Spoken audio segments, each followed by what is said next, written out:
la tecnología, antes de que la sociedad fuera un ente líquido y la vida estuviera enmarcada en el tamaño que tienen las pantallas, los niños salíamos a las calles.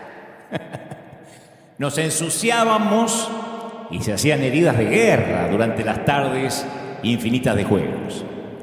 Y en estos tiempos de internet y celulares, es difícil imaginarse cómo jugábamos los niños hace 40 años atrás.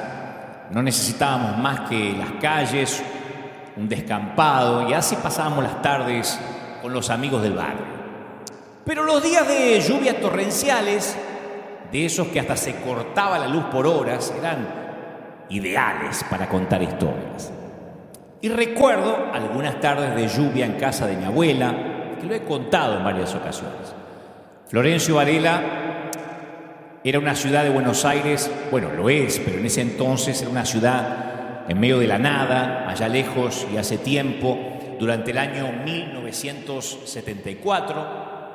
La casa de mi abuela Ana Keller era como si alguien habría apretado el botón de pausa y se había olvidado de soltarlo. Estaba detenida en el tiempo. Los abuelos vivían en una casa alargada, tipo casa chorizo, con un gran patio lateral que unía todas las habitaciones. Un par de perros negros sin raza perro, y algunos canarios en una jaula herrumbrada completaban el cuadro deprimente. Había un televisor en blanco y negro, casi no se veía, adornado con un pequeño mantel, modulares viejos, una bomba para sacar agua.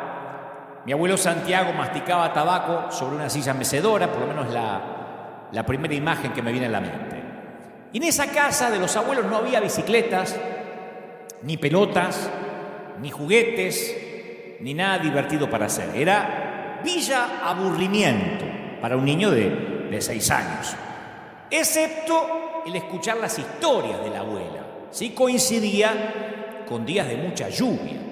Y en el dormitorio que nos quedábamos a dormir, que tenía un piso crujiente de madera, había un cuadro que a mí me asustaba un poco. Una fotografía color sepia encuadrada en un marco ovalado de madera de nogal. Yo me preguntaba, por lo menos a los 6 años, insisto, quién era esa pareja misteriosa que ocupaba la cabecera de la cama de la abuela. Y el hombre estaba sentado en la foto, en una silla barroca, él sentado, muy raro, y de pie una señora con un inmenso y espantoso sombrero, ¿no? Era mucho antes de este tema de la igualdad de género, porque se sentaba el cacique, ¿no? Y lucía el hombre un peinado engominado, rubio, bigotes finitos, cara de estar muy enojado, con un traje gris a rayas. Y la abuela me dice: este es el abuelo de tu papá, don Francisco Goebel, me dijo. Y acto seguido me contó cómo sobrevivió la guerra, cómo en la vieja Alemania logró hacerse de una finca. Y de pronto nos adentramos en el árbol genealógico, descubrí ramas que ni siquiera sabía que existían. Y mientras mi abuela hablaba, mi día lluvioso, en blanco y negro, se transformó en un Oscar Monet, en un Rembrandt a todo color. Me enteré que mi abuelo, mi bisabuelo o mi tatarabuelo, no sé qué era, había muerto de tuberculosis siendo muy joven. Ahora, ¿por qué me acuerdo de estos detalles? Bueno, es que en esos días de lluvia yo descubrí de dónde venía. Y la frase que más recuerdo de la abuela Ana era: usted tiene que ser agradecido. Nosotros comíamos, a veces comíamos, y salteadito, no siempre. Ya me contaba la historia para que yo sea un niño agradecido, que aunque no tenía juguetes, aunque no tenía pelota, por lo menos ahí en la casa de la abuela, yo tenía que estar agradecido porque por lo menos podía comer mínimamente 2 o 3 veces al día. Y yo de verdad me asombraba al saber lo afortunado que era. Yo pienso que a veces necesitamos saber de dónde venimos, qué pasaron nuestros padres, o nuestros abuelos en este caso, para poder tener un sentimiento de gratitud, para estar agradecidos. Además, esto nos conecta, nos vincula, nos hace ver en perspectiva, nos asocia a algo más grande que nosotros. Y todo cambia cuando uno conoce el resto de la historia. Ahí uno se da cuenta que somos mucho más que la suma de unos pocos días entre el útero y la tumba, entre la cuna y el sepulcro. En mi caso, aquellas historias bajo la lluvia me ayudaron a ser agradecido. Aún, insisto, con lo poquito que tenía cuando niño, ¿no? Ahora imagínate que acabas de cruzar el Mar Rojo. Estás a espaldas de Egipto, el lugar donde sufriste opresión, esclavitud. No es Florencio Varela, ahora es Egipto. Y por primera vez sos libre. Ya estás agotado, cansado de la persecución que acabas de tolerar, pero tu corazón está acelerado, la adrenalina está allí agitada gracias a los milagros impresionantes que acabas de presenciar. Yo digo, debe haber habido todo tipo de reacciones sucediendo en el instante después que el mar se tragó a los soldados egipcios. Pero ahora estaban libres. Dios lo hizo. Y entonces, ahí está toda la gente, nos metemos en la historia, acabamos de ser libres. Y de algún lugar, a la izquierda, escuchás una suave melodía, un débil arrullo surgir de entre la multitud. Una mujer llamada Miriam comienza a tararear un himno. Acabamos de salir de Egipto. Está medio callado todo porque uno, claro, hay tantos milagros juntos que es una mezcla de emociones. Pero Miriam empieza a tararear un himno. Dice, por ejemplo, cantaré al Señor por siempre. Su diestra es todo poder. Y la gente la empieza a oír. Cantaré al Señor por siempre. Su diestra es todo poder. Y después se escucha el estruendo de un volcán de emociones que está a punto de hacer erupción. Y se convierte en un montón de doxologías resonantes, de canciones. Alguien grita, sí, cantaré a Jehová, porque se magnificó grandemente, porque echó al mar el jinete y al caballo. Y otro grita más allá, sí, Jehová es mi fortaleza, Jehová es mi cántico, ha sido mi salvación. Hay un clima de agradecimiento. Y Miriam continúa cantando. Echó a la mar quien nos perseguía. ¿Te acuerdas? Bueno, no sé si tenía esta melodía de la canción de Juan Carlos Alvarado, pero por lo menos, ¿no? Imaginemos que lo pudo haber hecho así. Jinete y caballo echó a la mar. Y otro grita, ese es mi Dios, lo voy a alabar, Dios de mi Padre, lo voy a enaltecer. Es la compuerta de la emoción se rompe y estalla el cántico. La celebración gloriosa de Éxodo 15. Es la primera canción que se registra en las Escrituras. Si vos querés preguntarte cuál es la primera canción de las Escrituras, no es el Salmo 1. Está en Éxodo 15, la primera canción, la primera zapada, el primer amplague, surge ahí, en Éxodo 15. Una nación de esclavos que habían sido liberados, cantaron, danzaron, aplaudieron, tocaron sus panderetas hasta quedar locamente exhaustos. El rugir de la multitud de voces hacía un eco por todo el desierto, a través de las nubes, y llegó hasta el cielo. Dice las Escrituras, cantaré a Jehová porque se ha magnificado, ha echado en el mar al caballo, al jinete. Pero Dios sabía que a pesar de esa alabanza eufórica, de ese primer cántico de Éxodo 15, iban a olvidarlo todo en cuestión de días. ¿Por qué? Porque así somos, no es porque así eran, así somos, señores. Así que, después que los israelitas cruzaron el Jordán, Dios pidió un monumento conmemorativo porque sabía que su pueblo necesitaba ayuda para recordar. Así como la abuela Ana lo hacía conmigo, Florencio Varela, contándome las historias de mis abuelos para que yo viera que era un niño afortunado. Eso quería hacer Dios con su pueblo. Josué, dice la Biblia, llamó a los 12 hombres que había designado de los hijos de Israel, uno de cada tribu, y le dijo en Josué 4:5, cada uno carga al hombro una piedra. 12 piedras, una por cada uno de la tribu de Israel, por cada una de las tribus de Israel. y servirán como señal entre ustedes. Y luego aclara Josué, obviamente Dios le había dado la orden. En el futuro, cuando sus hijos les pregunten ¿por qué están estas piedras aquí?, van a responder: el día en que el arca del pacto del Señor cruzó el Jordán, las aguas del río se dividieron frente a ella, y para nosotros los israelitas estas piedras que están aquí son un recuerdo permanente de aquella hazaña. O sea que cuando la gente pasara por esas piedras en el antiguo Israel y en Palestina y preguntaran: ¿pero qué significan estas piedras? Y la palabra hebrea para piedras fue masebot. Yo tengo un mensaje llamado así, masebot. Y se convirtió en una forma abreviada de decir ¿qué pasó aquí? Masebot. O sea, el apóstol Pedro incluso lleva este concepto aún más allá. Por eso escribió en Primera de Pedro 2, el capítulo 2, versículo 4.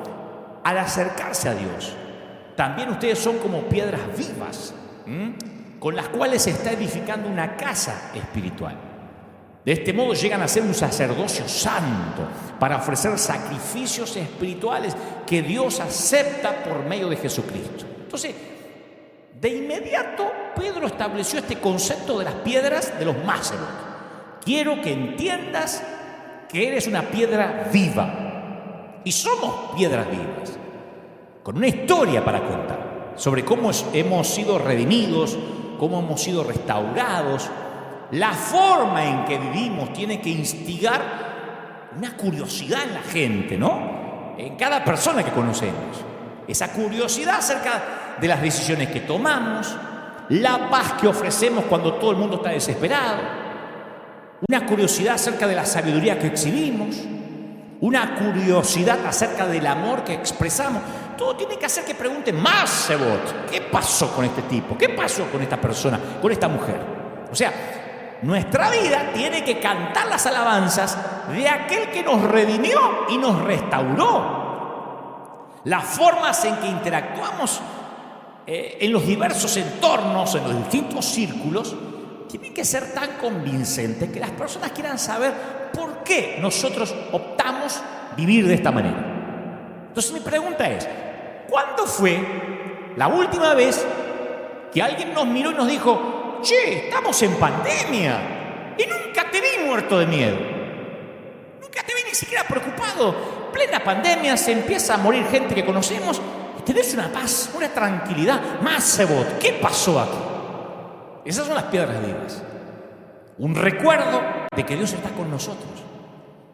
¿Cuándo fue la última vez que los vecinos, nuestros vecinos, tus vecinos, notaron el amor, la gracia, la alegría que emana de nosotros tan naturalmente que tuvieron que preguntarnos: ¿en qué creemos? ¿De dónde somos? Si alguien nos lavó la cabeza, ¿por qué no estamos locos con las noticias? Desesperados a ver si nos vamos a vacunar o no nos vamos a vacunar. ¿Qué nos distingue? ¿Qué nos hace diferentes? ¿Cuánto hace que no te preguntan eso? Masebot, ¿qué pasó? La vida cristiana se puede vivir de tal manera que demande una explicación. Vivamos de manera tal que exijan una explicación.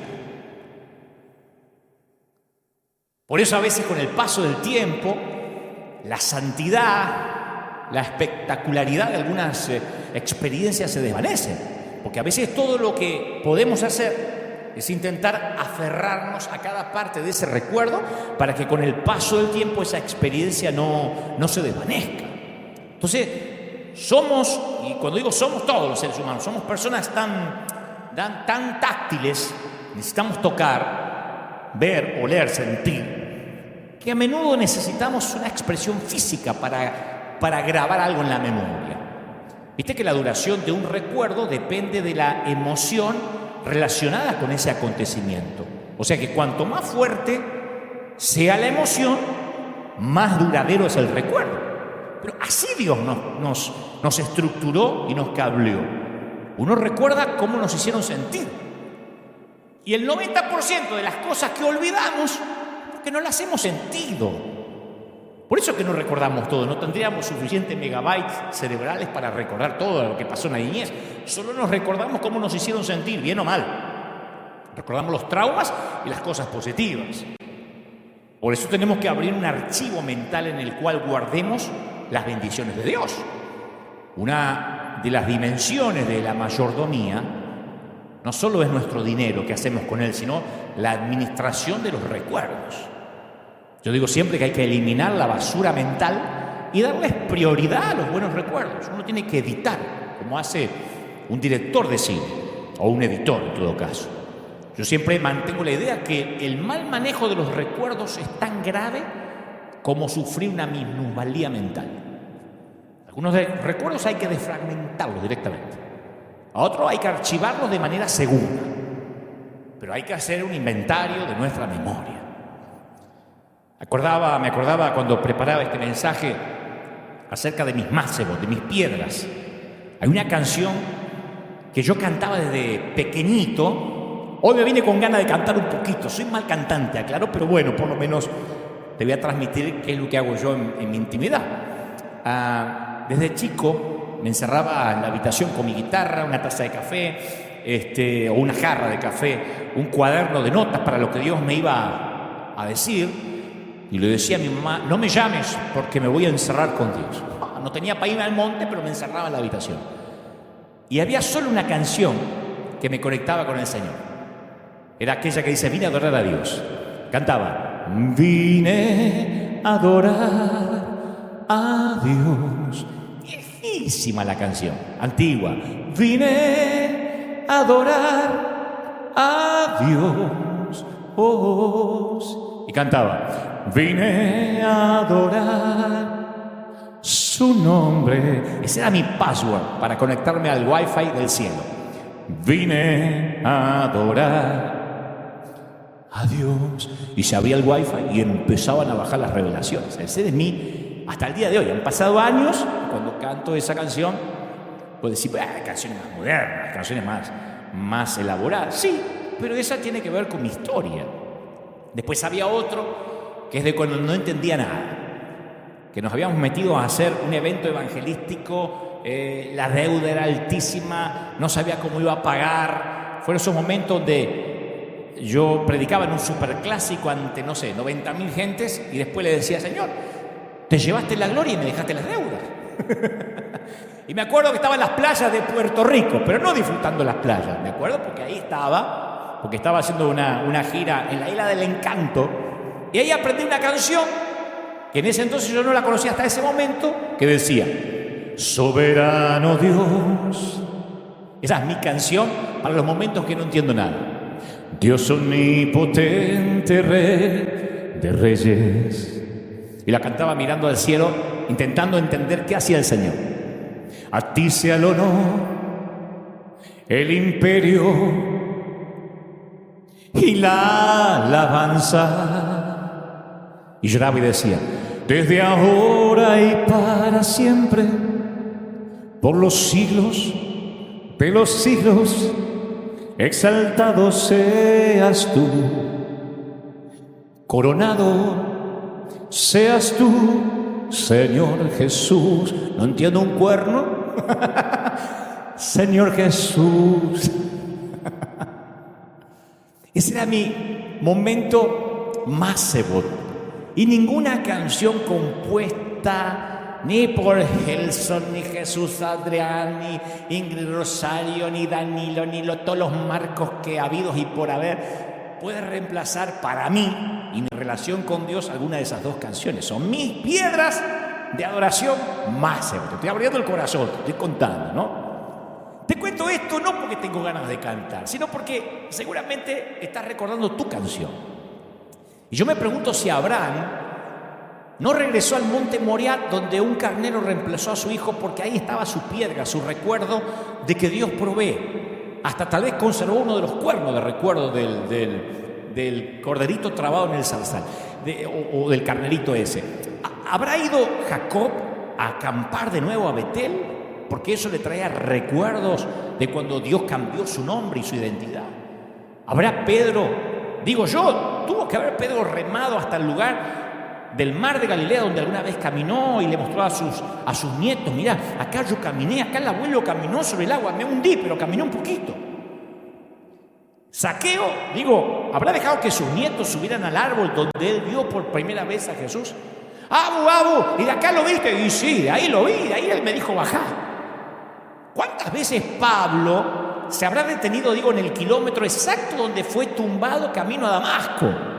Y dice, acá me cambió el nombre. Hasta acá yo era Saulo, acá me transformé en Pablo sin saberlo. Y digo, ¿y si fueras Lázaro? ¿No irías una vez al año a la tumba donde te sepultaron por 4 días? Y vos decís, ¿para qué? ¿Para idolatrar? No, para recordar. Porque levantar altares es una disciplina espiritual perdida. Es contar nuestras historias bajo la lluvia, en las tormentas. Por eso algunos cristianos hasta abandonan las tumbas de sus propios seres queridos. No las cuidan porque dicen, no, eso es una caja, ya no está ahí. Y es verdad, bíblicamente, teológicamente, escrituralmente hablando, es verdad. Pero a veces es el único recuerdo que nos queda del último lugar donde pasó ese estuche, esa caja. Por algo la palabra recuerda aparece 250 veces en las Escrituras, 250 veces. La palabra recuerda. Y yo creo que los seres humanos tenemos la tendencia a recordar lo que deberíamos olvidar y olvidar lo que deberíamos recordar. Y si te doy un consejo que no me estás pidiendo, si te puedo dar un consejo que no me pedís, si no levantás un altar, olvidás pronto las lecciones espirituales que aprendiste en el camino. Yo tengo un hombro dislocado, este hombro derecho completamente dislocado, me cuesta pararme derecho y estar simétrico, y lo tengo como un símbolo de mi primera incursión en un evento evangelístico que hicimos en el Teatro Astros allá en Buenos Aires en el 2001. Durante una de las funciones, al principio de ese evento evangelístico llamado Misión REC, Recuperando el Control, yo peleaba con unos dobles de riesgo, caí mal, se me rompieron los ligamentos del hombro derecho y no me operé porque el postoperatorio llevaba 6 meses y tenía que viajar, y eso afectó mi calidad de vida hasta la fecha. Me cuesta con el hombro derecho sostener pesos, tener la mano en alto, y cada vez que me duele o me molesta, me recuerda aquellos días difíciles.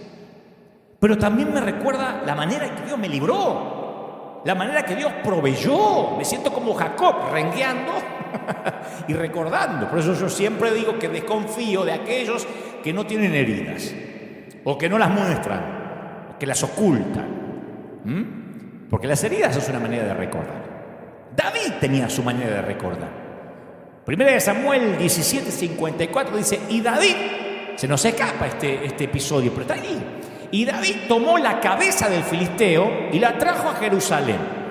Pero las armas de él, está hablando las armas de Goliat, las puso en su tienda.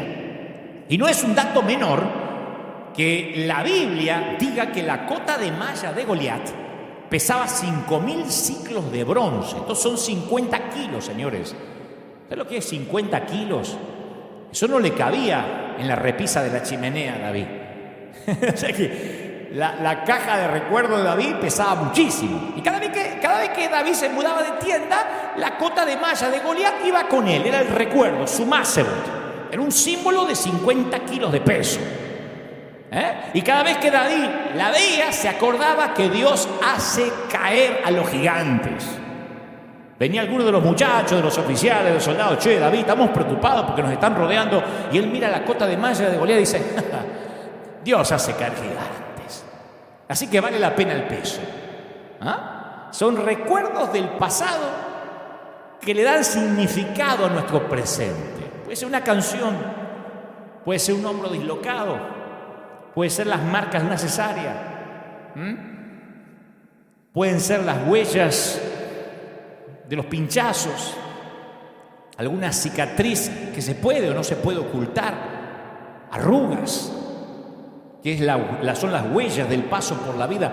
Sabemos que los que aman a Dios, le dijo Pablo a los romanos, en Romanos 8:28, que todas las cosas les ayudan a bien. Entonces cuando vemos nuestro pasado a través de este lente, que todo nos ayuda para bien, que siempre estamos dentro de un plan, ahí cuando estamos dentro de un plan, aunque parezca que nada tiene sentido, encontramos una razón para adorar. Porque todo pasa por la manera en que nos explicamos lo que atravesamos. Yo siempre suelo dar este ejemplo cuando damos las conferencias por el mundo. De hecho, la conferencia Auténtico, en un momento yo llevaba a la gente a este ejemplo. Por ejemplo, atraviesas un divorcio. Mucha gente se divorcia y cuando pasas por ese momento no solo tienes que explicarle el divorcio a tus familiares, a tus hijos, a los amigos, sino que te lo tienes que explicar a ti mismo. ¿Por qué te estás divorciando? Y entonces viene una multitud de recuerdos, malos, algunos buenos. Si te estás divorciando, muy poquitos buenos. Entonces puedes explicarlo por esta manera, de manera genética. Bueno, se sabía que esto iba a pasar porque mis papás se divorciaron, mis abuelos se divorciaron. Puedes buscar una explicación en función de incompatibilidades. No estábamos hechos el uno para el otro, éramos incompatibles en carácter. Puedes justificarte. Bueno, es que él nunca me amó, yo nunca la amé, yo nunca lo amé. Puedes asumir una responsabilidad excesiva. Es que todo fue mi culpa, yo no dediqué al matrimonio lo que debí dedicar. O sea, lo puedes sobreestimar o subestimar, racionalizar o espiritualizar. Pero por lo general, un divorcio suele estar por encima de cualquier capacidad de explicación. Pero son tus explicaciones, las que te das a ti mismo, lo que te va a debilitar o a fortalecer para lo que viene. ¿Me explico? Ese recuerdo, ese divorcio, siguiendo con el ejemplo, puede ser un catalizador para el cambio o una experiencia que te encierre en una senda de rencor, que cierre tu corazón y no se lo abras nunca más a nadie. No permitas que nadie se acerque. O sea, no puedes cambiar el pasado, pero puedes aprender del pasado. Y así es como cambias y enfrentas el futuro. ¿Me explico? La experiencia puede ser la misma. El tema es cómo te lo explicas. Entonces, aunque haya sido un divorcio, si todas las cosas ayudan para bien, esto es, a los que conforme a su propósito son llamados, dices, me divorcié, pero más se vota.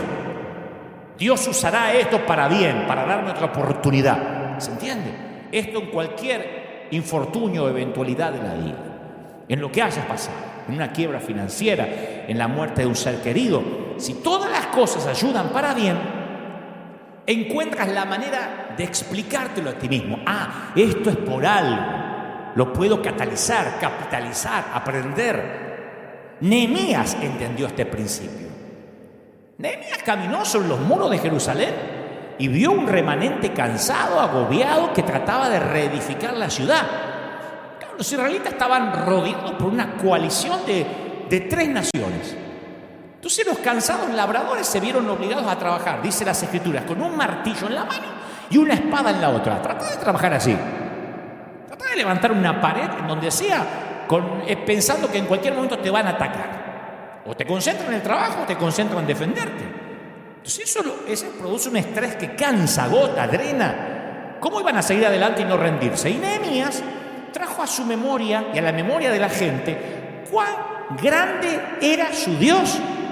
Nehemías 4:14 dice, después miré, me levanté y le dije a los nobles, a los oficiales, al resto del pueblo, no teman delante del enemigo, acuérdense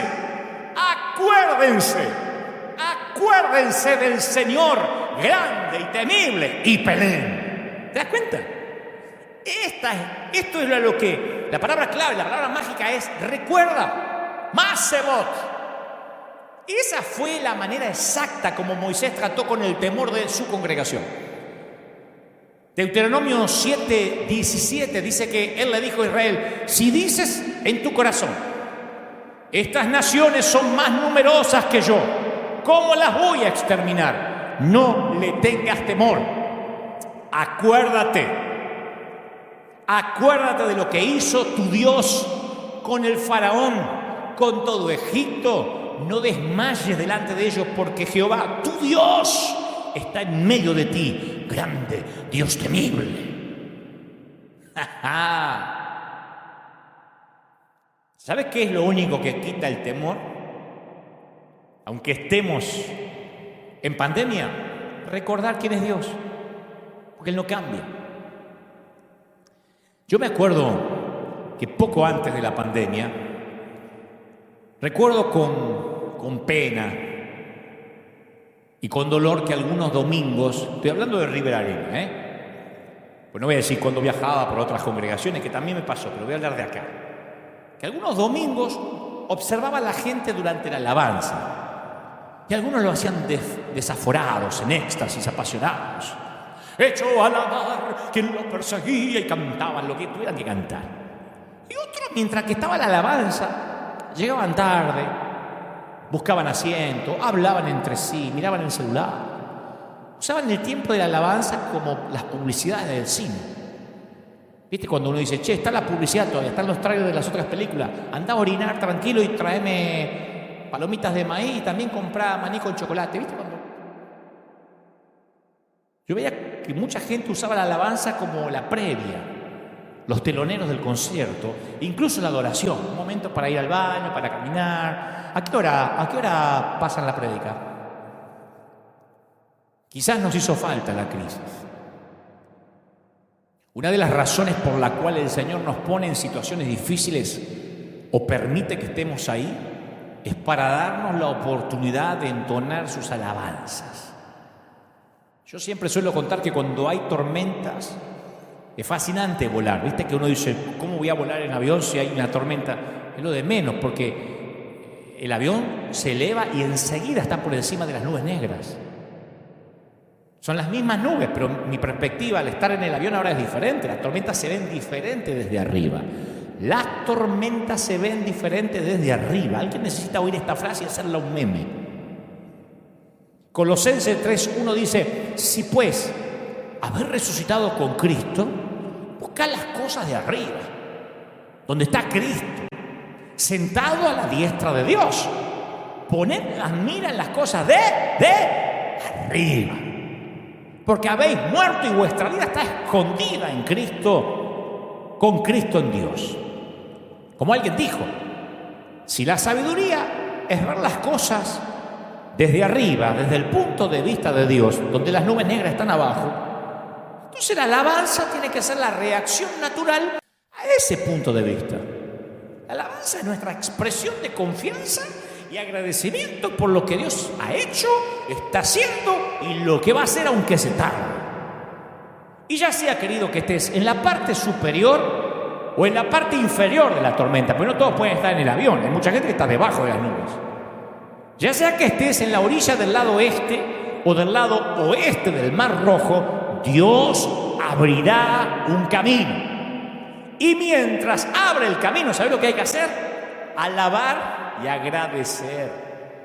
La Iglesia de Cristo en este momento tiene que estar agradeciendo por la pandemia, agradeciendo por las cuarentenas, agradeciendo porque Dios va a abrir camino. En la carta de Pablo a la iglesia de Colosas, él ofrece algunas reglas nuevas, que en ese momento eran nuevas, para ayudarlos a vivir de un modo más auténtico como seguidores de Cristo. Y Pablo le dice, acuérdense, sean agradecidos, canten salmos, canten canciones, himnos espirituales con gratitud de corazón a Dios. Y todo lo que hagan, ya sea de palabra o de hecho, háganlo en el nombre del Señor Jesús, dando gracias a Dios el Padre por medio de él.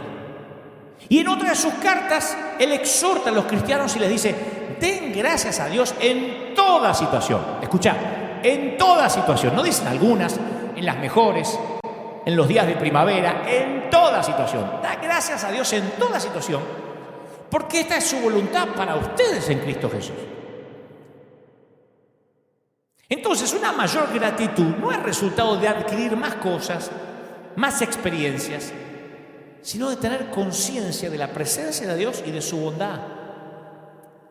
La Biblia dice, alaba alma mía al Señor y no olvides, no te olvides, no tengas Alzheimer espiritual, no olvides ninguno de sus beneficios. Él perdona tus pecados, sana tus dolencias, Él rescata tu vida del sepulcro, te cubre de amor y compasión, colma de bienes tu vida. ¿Algo más? Diríamos en mi país, ¿qué más querés? ¿Camarones? Lo primero es recordar que es Dios el que te da todo esto. Vos decís, sí, ya lo sé. No, porque a veces nos olvidamos. Estos son beneficios que Él nos da. ¿Y cómo hay que responder? Con gratitud. En segundo lugar, la gratitud requiere que haya un benefactor, ¿o no? Ahí aparece la palabra bene, de benefactor, del latín bueno. Unidad factor, bene y factor. Bene es bueno, factor se relaciona con la palabra factoría. Un benefactor es alguien que hace el bien, una fábrica que produce cosas buenas. Proviene de alguien que tiene buenas intenciones. Entonces, para ser agradecidos como cristianos debemos creer que el bien que hay en nuestra vida viene únicamente de Dios, no de nuestros méritos, no de nuestros esfuerzos.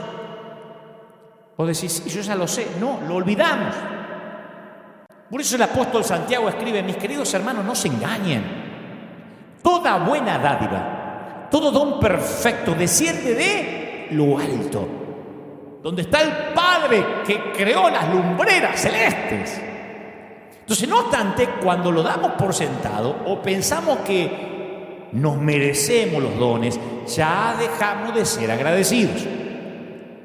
Y aquí el punto, chato, diría Cantinflas.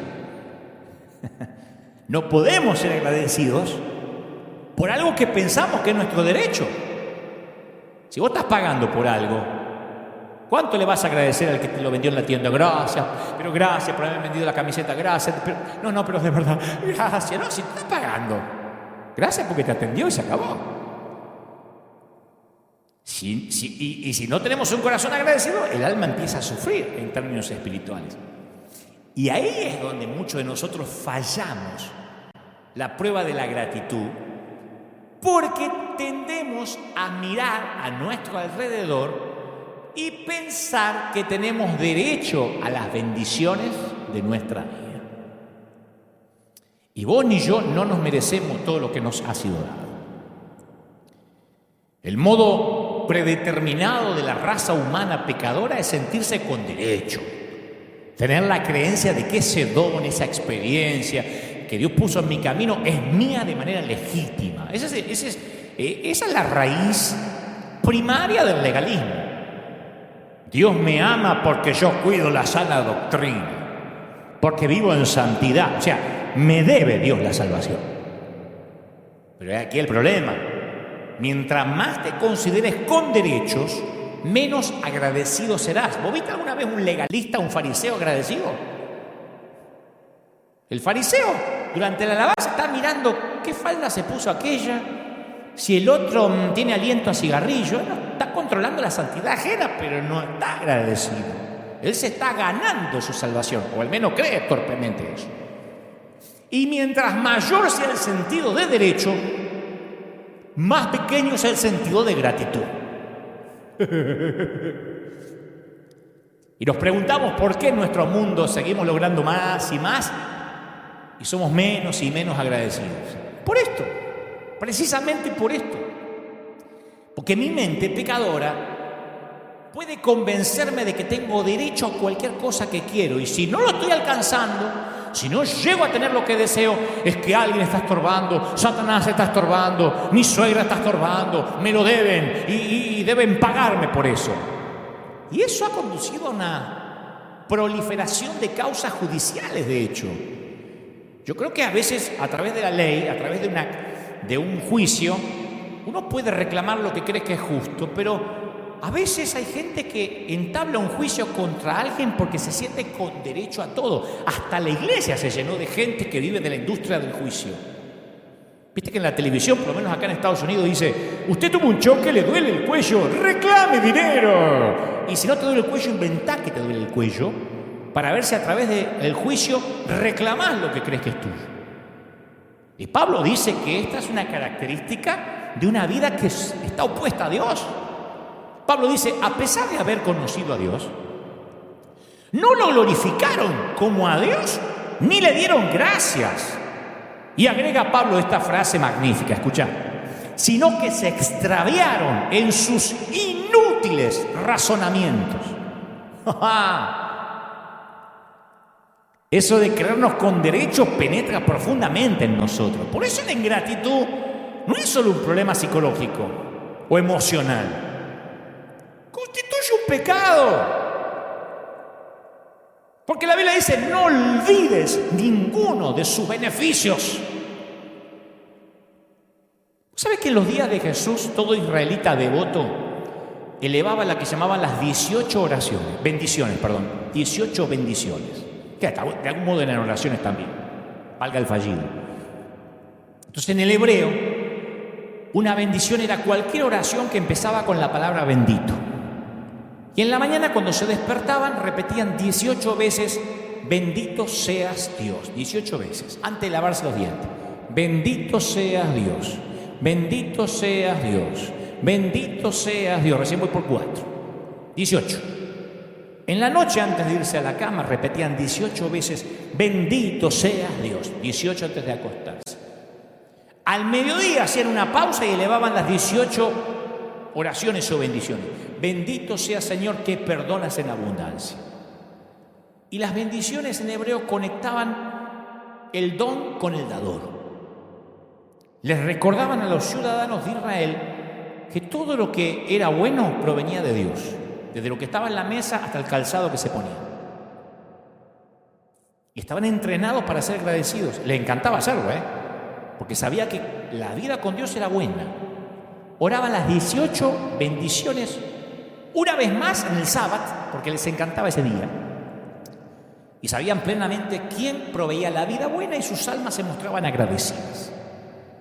El término hebreo para gratitud es hikarat hatov. Hikarat hatov, que quiere decir literalmente reconocimiento de lo bueno. Eso es lo que sostenía el alma de los hebreos. Hikarat hatov. Hikarat hatov masebot. Era como decir, ¡qué increíble! Logré vivir ayer. Apenas se levantaban. Ayer estaba vivo.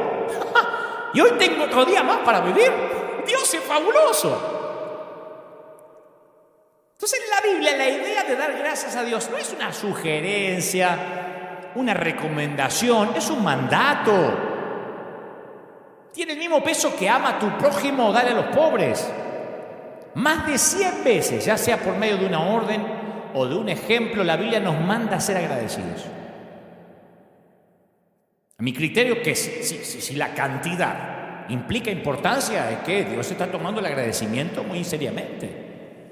Y te digo el por qué. Porque la ingratitud, escuchá, a mí me voló la tapa de los sesos eso cuando el Señor me lo mostró. La ingratitud es el pecado original. Adán y Eva tenían 1.000.000 de razones para dar gracias. Las cascadas, las aves, las riberas, los atardeceres.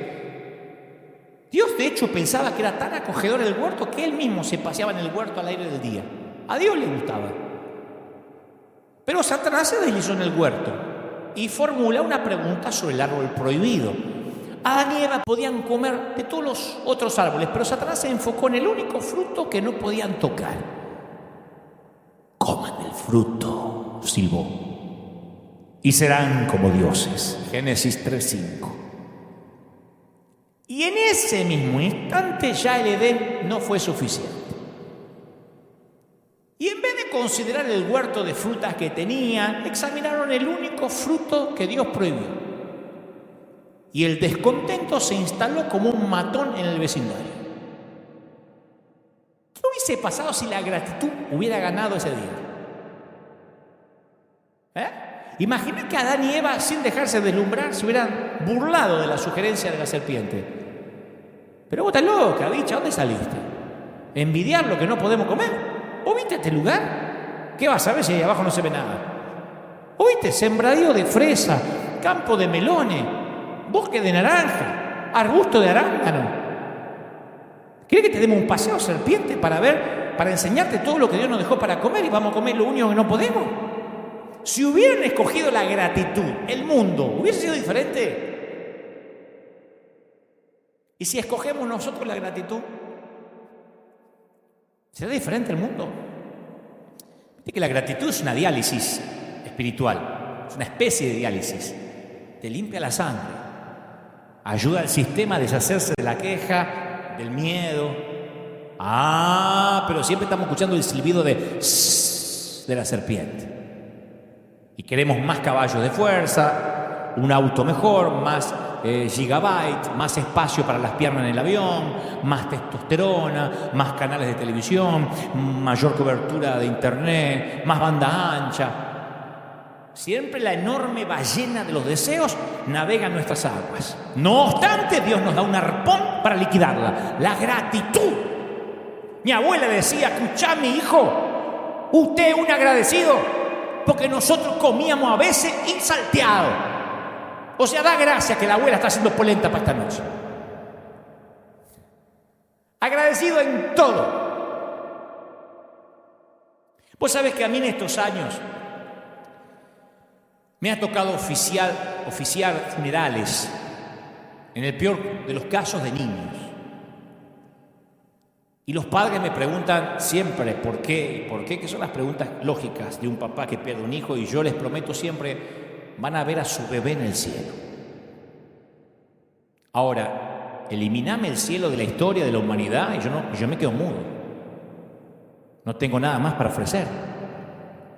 ¿Qué le digo a un papá que perdió un bebé si me eliminás el cielo? Pero incluí el cielo como nuestro hogar celestial, y la gratitud puede aparecer hasta en un servicio de funeral. Aparece la gratitud. Gracias, Señor, porque lo vamos a volver a ver. Porque tú vas a cuidar de él hasta que nos reunamos. ¿Te das cuenta que la gratitud puede atisbarse inclusive en un velorio? Por eso dice Pablo a los tesalonicenses en 1 Tesalonicenses 5:18: da gracias en todo. Con lágrimas en un funeral, pero da gracias. Lo vas a volver a ver. Yo sé que duele haberlo perdido, pero lo vas a volver a ver. ¿No merece un agradecimiento? ¿Cuánta gente no va a poder volver a ver a quien perdió porque su destino está más abajo? Pues sí, en todo, en todo. Ser agradecido en los problemas, en el hospital, en los aprietos, en los líos. Durante el COVID, sí, en todo. En el desierto los israelitas se olvidaron de eso. En Números 21:5, que yo le llamo la hoguera de las vanidades, porque empiezan a hablar contra Dios y contra Moisés. Los mismos tipos que viste que cantaban echó a la mar, jinete y caballo echó a la mar, ahora dicen: ¿por qué no sacaron de Egipto para morir aquí en el desierto? Che, además detestamos maná todos los días, no nos cambian el menú. Se habían olvidado la liberación de Dios. Olvidaron que el mar Rojo se convirtió en alfombra roja, que el maná caía como monedas de plata. Olvidaron que bailaron la danza del jubileo y que cargaron a Moisés sobre los hombros como el Barça lo hace con Messi.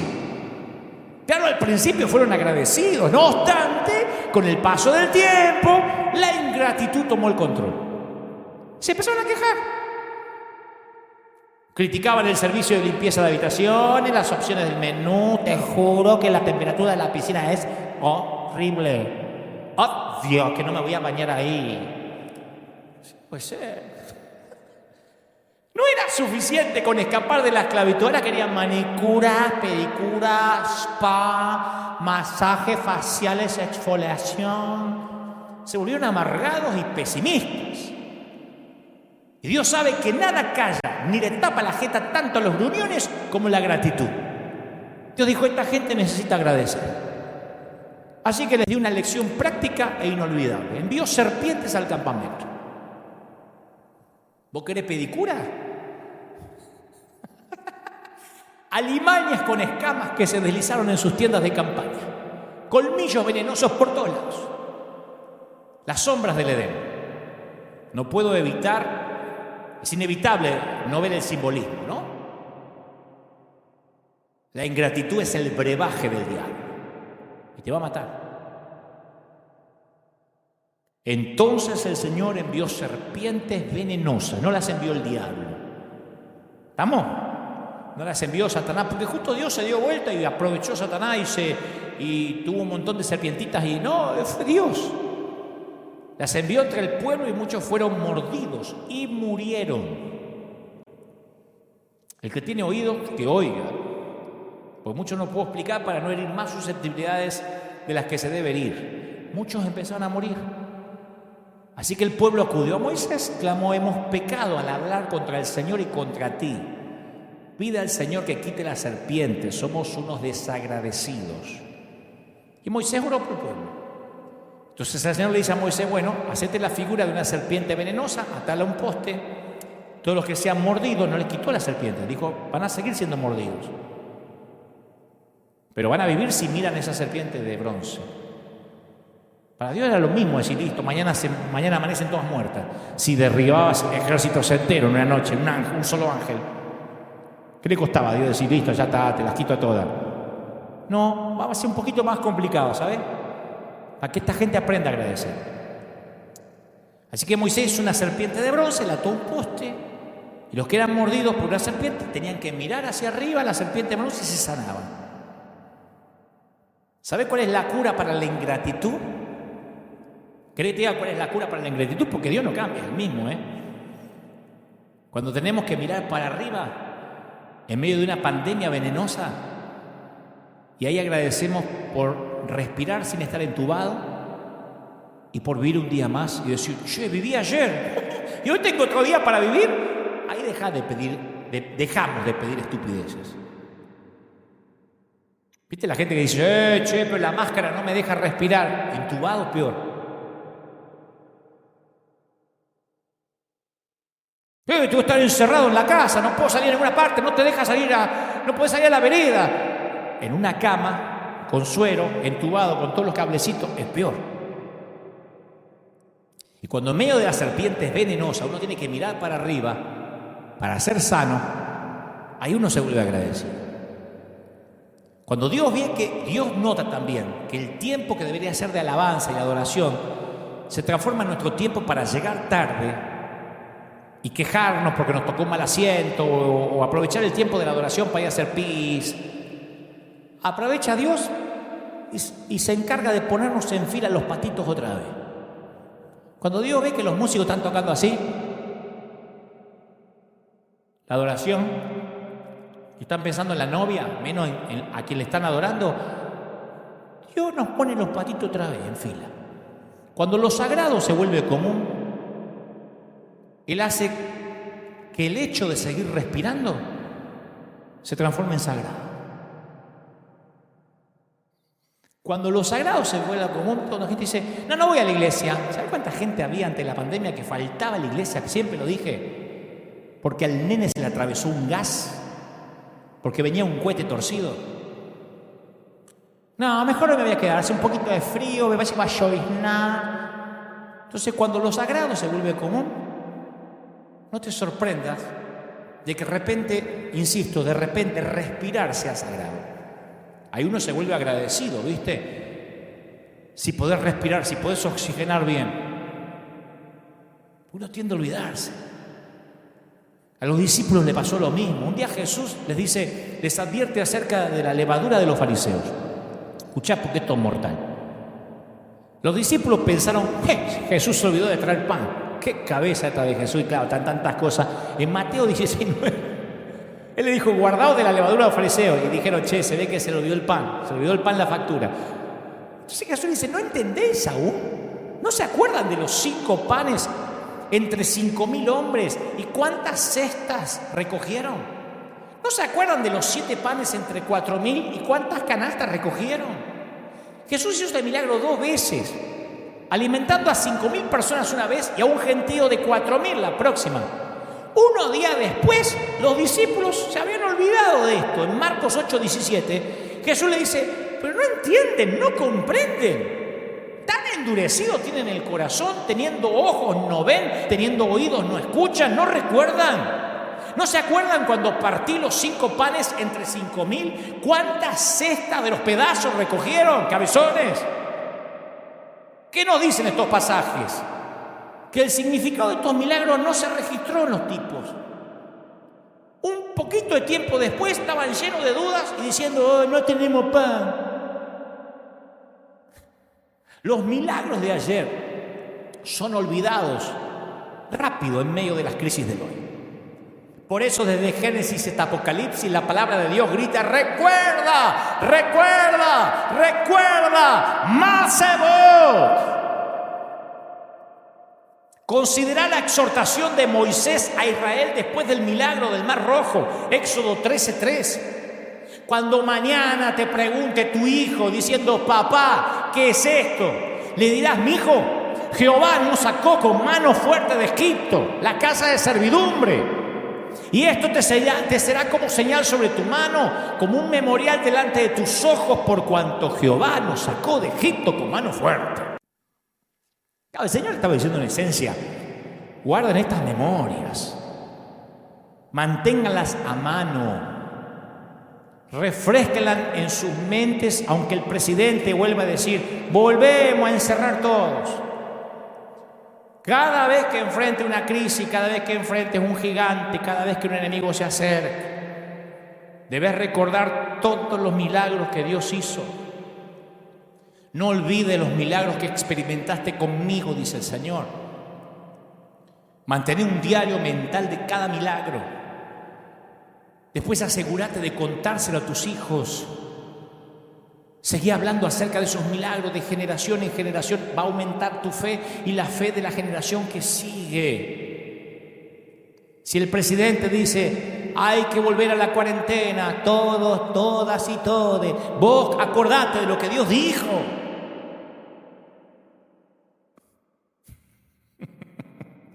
Nadie vio mayores milagros que la generación de Moisés. Nadie, ningún pueblo. Pero sin embargo, los Salmos 106:7 dice: nuestros padres en Egipto no entendieron tus maravillas, no se acordaron de la muchedumbre de tus misericordias. No se acordaron, no es que no hubo misericordia, no se acordaron, sino que se rebelaron junto al mar, el Mar Rojo. Y lo mismo está pasando en la iglesia de hoy. Tenemos que recordar los milagros de Dios cada mañana, como nos acordamos de lavarnos los dientes o la cara. Pasa que nos solemos olvidar la manera en que Dios nos libró. ¿Sabe que cuando yo llegué a este país, a Estados Unidos, lo primero que me dijo un gringo, me dijo: aquí tenemos presupuesto, tú no te muevas de planilla, no gastes $1 más del presupuesto asignado. Y en los próximos meses yo tenía terror de excederme un centavo de lo que me habían asignado, porque si te dice que no te exceda, no hay para papel higiénico. Y de pronto mi Dios empezó a verse pequeñito, limitado a una planilla de Excel. Y un día el Señor me dijo: Dante, ¿cuándo vos, estando en Argentina sin un peso partido por la mitad, limitaste mi obra a un presupuesto humano? ¿Cuándo? Y esa palabra, ese Masebot, nos transformó en un granero para las naciones hasta la fecha. El mismo Dios que me pagaba los superclásicos en todos los estadios de Argentina, en los River, los 3 River, los 2 Vélez, el Estadio Único, Boca, es el mismo Dios que ahora nos envía con finanzas a ayudar a las naciones. No cambió. Los recuerdos de esos milagros, de aquellos milagros, alimentaron mi fe durante las pruebas del desierto. Pero no podés enfrentar al gigante si te olvidás del león y el oso. Acordate la historia en 1 Samuel 17:33. Dijo Saúl a David: no vas a poder ir contra ese filisteo, el gigante te va a liquidar. Y David le dijo a Saúl: tu siervo era pastor de ovejas y de su padre, y cuando venía un león, cuando venía un oso y me tomaba un cordito de la manada, yo me iba atrás de él, lo hería, lo libraba de su boca. No dijo: perdimos una oveja, ¿qué va a haber? Bueno, por lo menos me queda esta. No, iba atrás de él, lo mataba. Y este filisteo incircunciso es como uno de estos bichos, uno de estos osos, leones. ¿Te olvidaste la vez que estuviste tan enfermo y estabas tan cerca de la muerte y el Señor te levantó? ¿Recordás ese desastre financiero? Sin embargo, el Señor te dio salida. ¿Te acordás cuando no tenías para pagar el alquiler? Y Dios te guardó hasta hoy. ¿Dónde encontramos la fe, la valentía para levantarnos y ganar la victoria. Muchachos que fueron alguna vez al Superclásico, les hablo a los muchachos de Argentina, los que crecieron conmigo, los que fueron la primera vez cuando eran adolescentes y hoy son padres o abuelos, porque muchos envejecieron conmigo, ¿No estuvo Dios en ese entonces? La fe viene solo cuando recordás al león y al oso. No podés ser un adorador genuino si no tenés memoria. Y menos agradecido. Lucas 17:11 dice que Jesús llegó a la frontera entre Galilea y Samaria. Entró a una aldea, había 10 leprosos que gritaban: ¡Jesús, maestro! 10 tipos. ¡Ten compasión de nosotros! ¡Ten compasión! 10 leprosos. Piel ulcerada, extremidades amputadas, rostros hinchados. Jesús le dijo: vayan y preséntense a los sacerdotes. Y los leprosos entendieron la trascendencia de esa orden, porque solo el sacerdote podía revertir el estigma, darlos por sanos. Y si los mandó con el sacerdote era como: buscate el certificado de que el test te dio negativo. Y mientras iban, tiraban las muletas, las capuchas, sus espinazos empezaron a enderezarse, la piel se les aclaró, les volvió la sonrisa. Esa masa de miseria se transformó en un coro que brincaba, celebraba la salud, y desde lejos Jesús los vio danzando a los 10. Eran como un equipo de fútbol. Por uno no eran un equipo de fútbol. Y esperó que regresaran. Y esperó. Claro, Jesús quería oír el testimonio sobre cómo fue el reencuentro con sus familiares, cómo reaccionaron sus esposas, qué dijeron sus hijos, cómo se sentían ahora que estaban sanos. Y Jesús esperó que los 10 regresaran para darle las gracias. Uno solo volvió. Uno.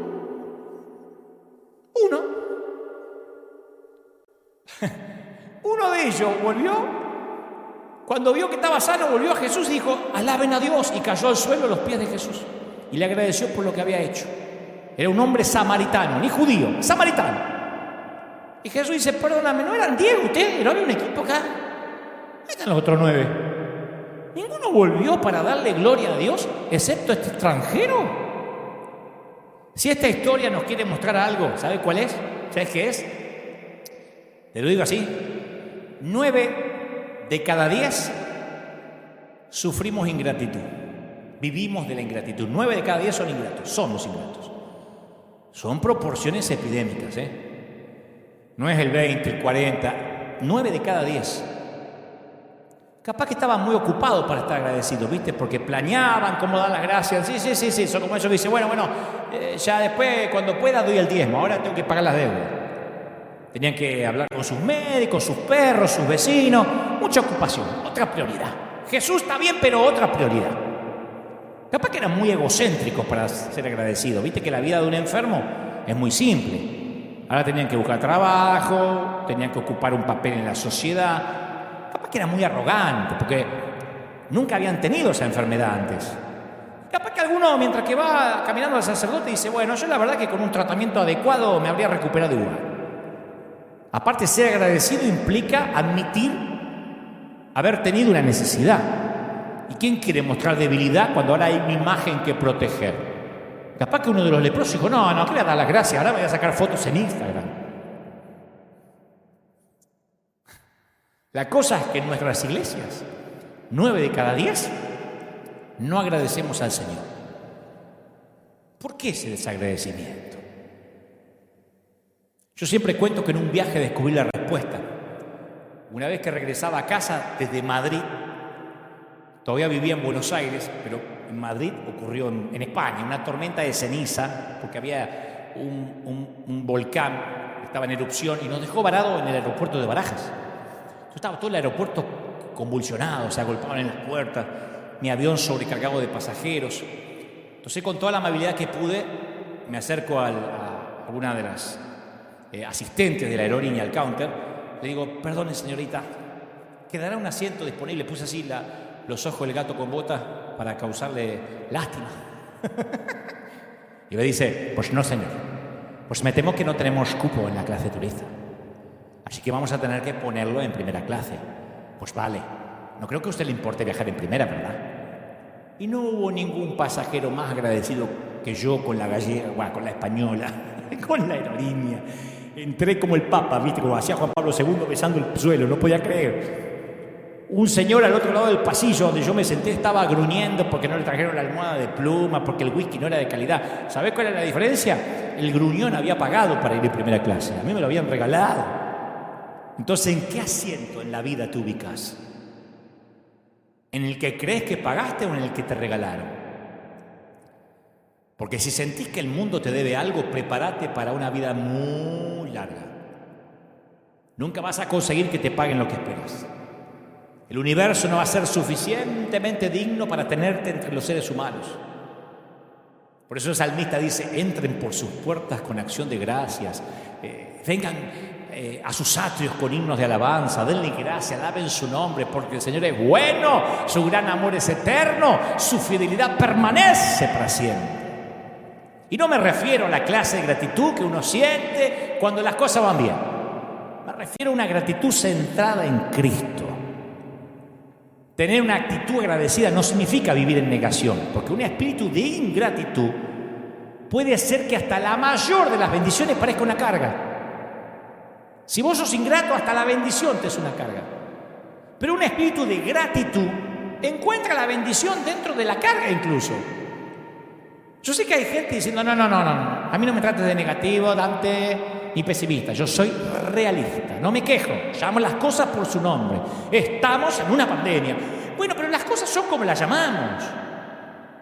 ¿Cómo serían las cosas si en lugar de llamarlas como las vemos, las comenzamos a llamar como Dios dice que son? Si vos decís que tenés una vida muy ocupada, abrumadora, así te vas a sentir. Si te levantás a mañana y decís, ay, con estos críos, estos mocosos, me tienen harta, me van a sacar canas verdes, así vas a vivir. Tus palabras le dan peso al desánimo. Ahora, si decís, tengo una vida exigente, pero fructífera, estoy poniendo hombres de bien en la vida, que son mis hijos, la vida es distinta. Si decís, mi trabajo es un callejón de salida, me voy a morir como una rata, y te vas a morir como una rata. Tu pasión se va a estancar dentro del ambiente que creaste con esa actitud. Si decís, no, mi trabajo no me gusta, pero es un entrenamiento, a mi paciencia, es un medio para proveerme porque por lo menos tengo para comer, Dios va a ver tu fidelidad en lo poco y pondrá esa fidelidad a cargo de mucho más. Yo me acuerdo que hace unos cuantos años felicité a alguno que estaba acá en Estados Unidos, que entró de ilegal, cruzó la frontera, lo cruzaron, y después obtuvo por sorteo la ciudadanía. Y apenas obtuvo la ciudadanía le aumentaron el salario. Le digo, che, te felicito. ¿Sabes lo que me dijo? Sí, pero ahora tengo que empezar a pagar impuestos. ¿Sabes lo que tengo que pagar de impuestos? Ahora antes no pagaba nada. O sea, el tipo es una fábrica de decir estupideces. Yo lo miré como diciendo, ¿tu vieja no tomó mucho ácido fólico durante el embarazo? ¿O tenés un problemita de deforestación mental? Prefería vivir como ilegal para no pagar impuestos. Él veía una carga en la bendición. Realmente estaba deforestado de neuronas. Entonces, en lugar de recibirlo como una bendición y convertirlo en alabanza, estaba desalentado. Y tengo otro, peor que este, otro ejemplo, verdadero. Cuando empezamos a crecer como iglesia, como River, y tuvimos que agregar servicios, y esto es un lío de estacionamiento porque la gente sale de un servicio y a pesar de que hay hora y media entre servicio y servicio, se hacen unos tránsitos, unos trancones de tránsito, porque hay muchos autos saliendo y entrando. Y le encontraba esto a un ministro colega. Le digo, che, vos no sabés el problema que tenemos con el tránsito. Tenemos que, a veces hasta que se vuelva a llenar la arena cuesta un montón, porque tienen que salir todos los autos. Y me dice, qué lío, qué estrés, gracias a Dios yo no tengo que vivir eso. Nosotros somos bien poquito, gracias a Dios. O sea, ni siquiera el crecimiento era una razón para celebrar. Al parecer, a lo que los ángeles del cielo le basta para hacer una fiesta de celebración, este pastor no estaba interesado. Bueno, pero en mayor o menor medida, todos tenemos esa tendencia. Yo un par de veces me quejé porque Megan, con sus 4 o 5 añitos en su momento, no paraba de interrumpirme cuando yo estaba queriendo hacer un mensaje porque quería mostrarme un nuevo malabar que aprendió en el gimnasio. ¡Ay, Megan! ¿Qué? Y Dios me decía, Dante, oraste por esta pequeñita, yo te la di. Y ahora te estás quejando porque te habla. ¿De veras te estás quejando por una bendición que me pediste? Decime, Cuando me vuelvas a pedir otra cosa, te voy a hacer acordar de esto, Porque hay padres que les encantaría tener una niña que los interrumpa esta noche. Y no pueden, no tienen. Entonces la gratitud comienza donde termina nuestro sentido del derecho. Y eso pasa en nuestra relación con Dios. Viste que cuando uno se convierte, ¡ay, la gracia es demasiado buena para ser cierta! ¡Ay, abrimos la Biblia y Dios nos habla! Es un beneficio que no tendríamos manera de pagar. Y hay un momento que comienza nuestra sensación de que tenemos derechos. Y las cosas que queríamos hacer, servir a Dios, ofrendar, predicar, ahora se convierte en cosas que tenemos que hacer. Pero la ingratitud muere cada vez que recordamos lo que Dios hizo. David escribió: alaba, alma mía, al Señor. Alabe todo mi ser tu santo nombre. Alaba, alma mía, y no olvide ninguno de sus beneficios. Y empieza a enumerar: Él perdona mis pecados, sana las dolencias, rescata del hoyo mi vida, me cubre de amor, de compasión, colma de bienes mi vida, me rejuvenece, no necesito cirugía plástica. Me salvó, me bendice, me perdona, me restaura, me satisface, me sana, me cubre y encima me rejuvenece. Me ahorro en crema, me ahorro en estirarme la cara como una tortuga ninja, no tengo que ponerme botox. Cuando comenzás a pensar así y hablar así, Dios planta campamento en medio de tu situación. El desánimo no encuentra manera de establecer una base de operaciones en un corazón que está lleno de gratitud y de alabanza. Y el corazón agradecido, por otra parte, ve cada día como un regalo. Se enfoca menos en la almohada que le falta y se enfoca menos en la almohada que le falta y más en que está viajando gratis. La gratitud nos conduce a través de la pandemia. La gratitud nos aleja del temor al COVID. Hace con la ansiedad lo mismo que el sol con la neblina, la disipa.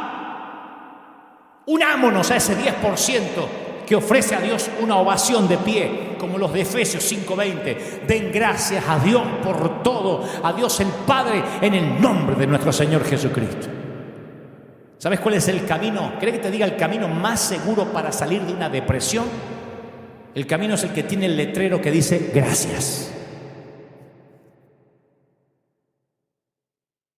Yo sé que estás pensando, pero ¿cómo se nota que a vos no se te murió alguien muy cercano? Jesús lo dijo en 1 Corintios 11:23. ¿Viste ese pasaje que siempre leemos así, cuando lo sagrado se nos vuelve común sin darle bolilla a lo que estamos haciendo y nos metemos el pan a la boca en la Santa Cena?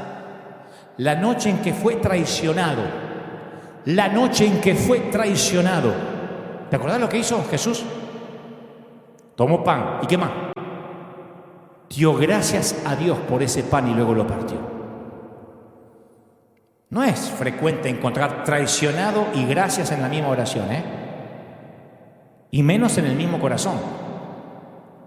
Estaba Jesús y los discípulos en el aposento alto, en un rincón Judas, el taimado, Pedro, el impetuoso, sentado a la mesa. Uno iba a traicionar a Jesús, el otro lo iba a maldecir. Y en la oscura noche del alma humana, Jesús encontró un motivo para dar gracias. Cualquiera da gracias por la luz. Jesús nos enseña a dar gracias durante la noche.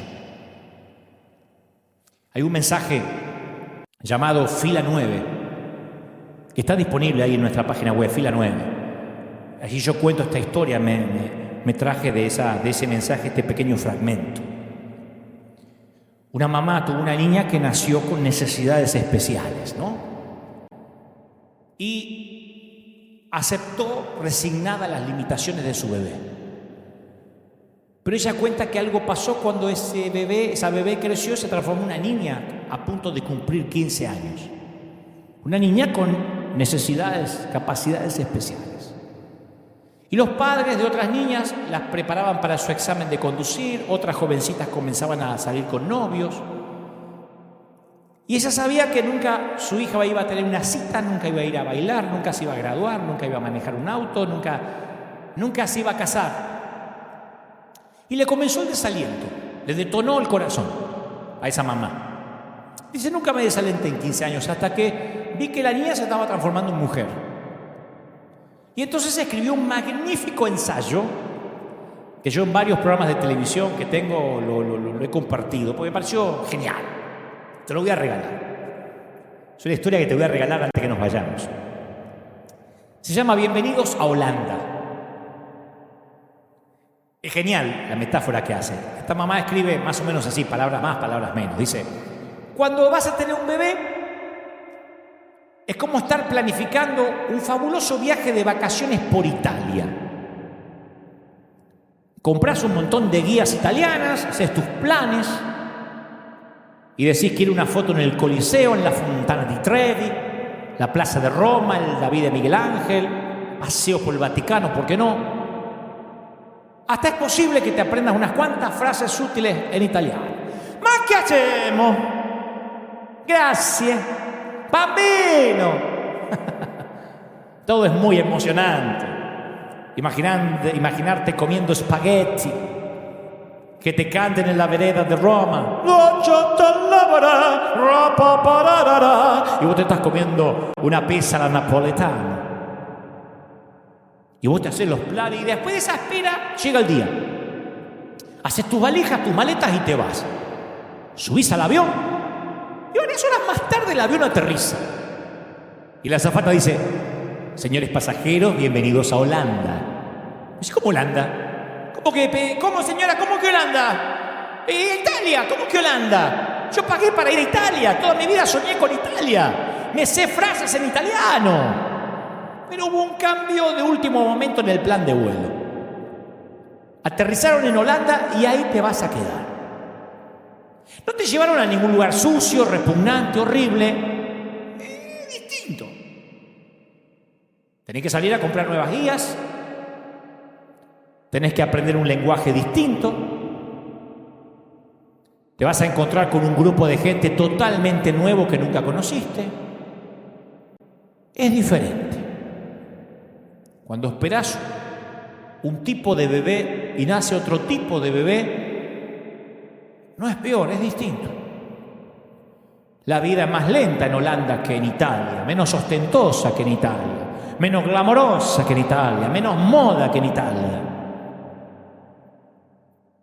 Pero después de estar un tiempo allí, después de recuperar el aliento, mirás a tu alrededor y comenzás a notar que Holanda tiene los molinos de viento. Que Holanda tiene tulipanes. Que Holanda tiene hasta los Rembrandt. Y claro, todos tus conocidos están ocupados yendo a Italia, volviendo de allá, trayendo fotos de Italia, videos de Italia. Todos están alardeando de los momentos maravillosos que han pasado por la Toscana. Y te digo esto. Por el resto de tu vida vas a decir, allí en Italia es donde se suponía que yo tenía que ir. Eso es lo que planifiqué. Y escúchame bien porque yo no te voy a mentir. Ya somos amigos y a esta altura no te voy a vender gato por liebre. El dolor que produce una vida distinta a la que planificaste nunca se va del todo. Porque es una pérdida de un sueño muy significativo. No te voy a decir, sí, te vas a acostumbrar a esto olvidándote el otro. No.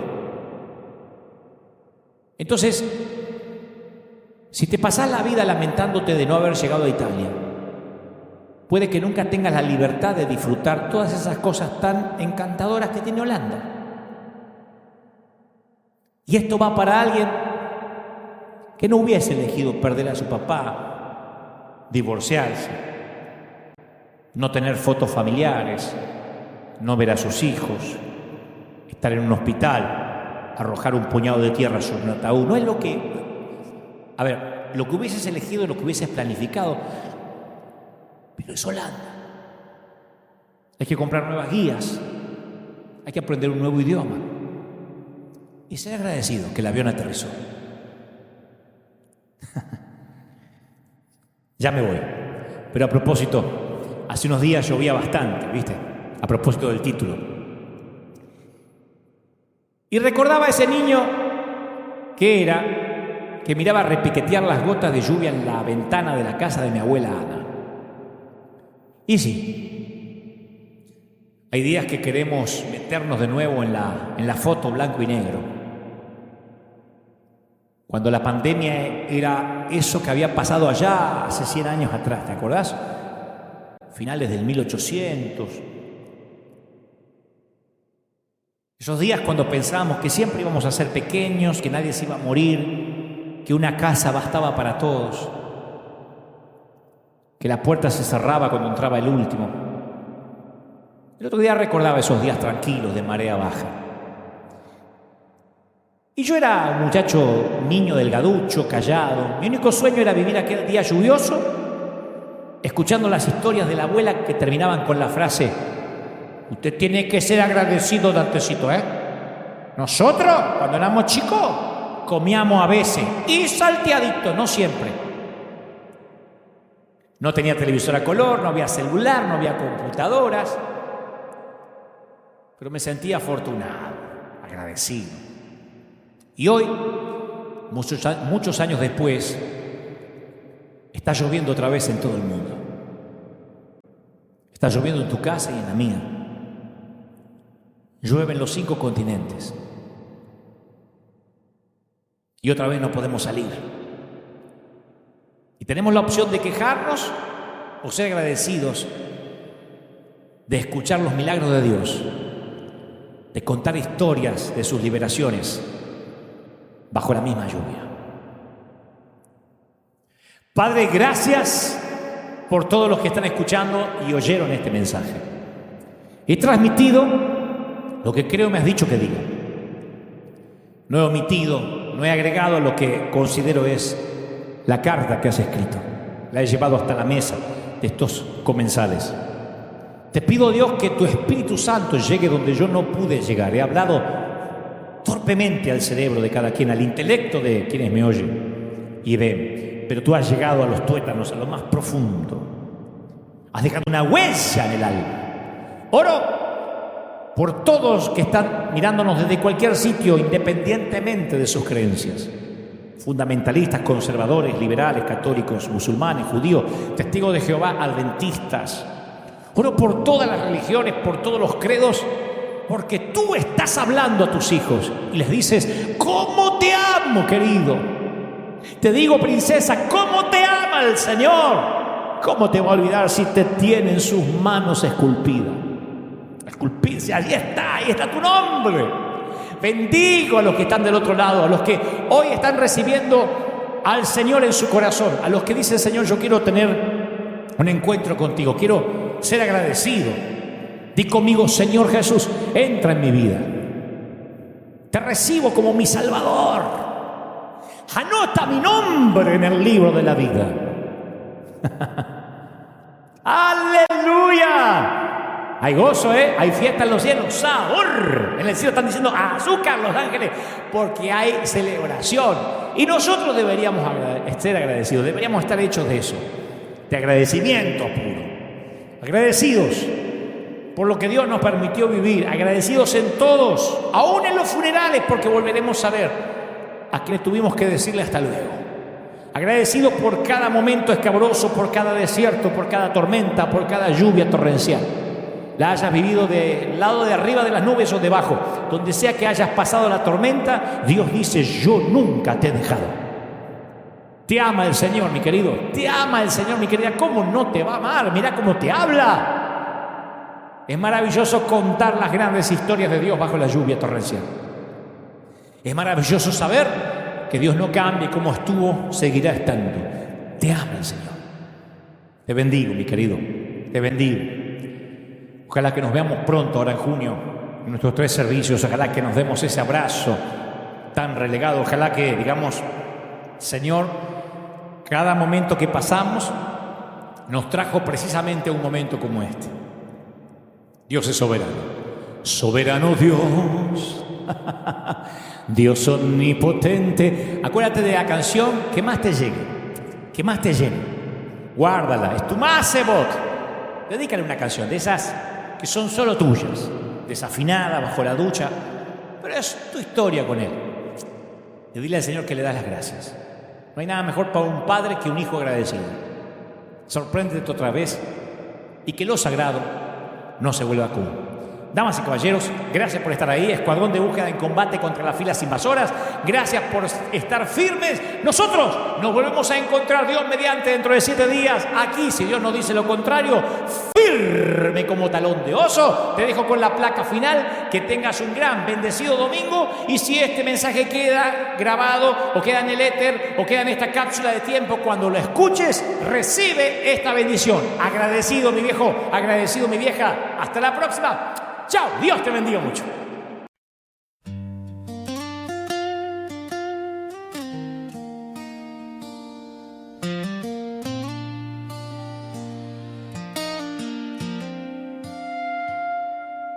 Everything I used to live for faded slowly out of sight. Now my days just circle around you like I'm lost without a light. All the noise just turns to silence when your memory comes through. And the world I once was chasing now feels small and shaped like you. My whole world is only you. Every thought keeps breaking through. You're so close inside my mind, but so far in real life. I can feel you everywhere, in the things we never shared. All this love I'm going through never reaches you.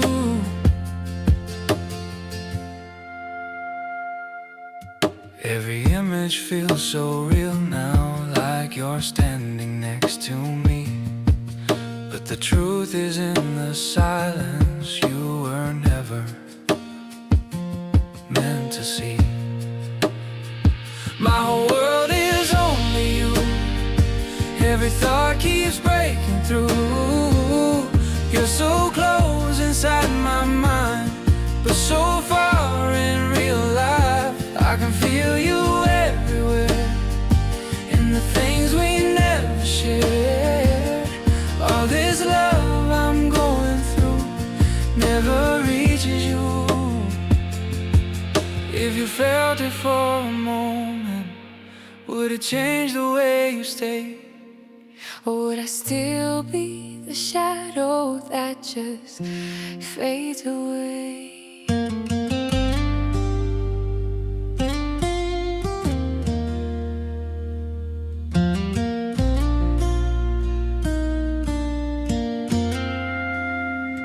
My whole world is only you, but your world's a different view. I'm just someone passing by in your open sky. Still I hold on to what's true. Every heartbeat calls for you. All this love I always knew will never reach you.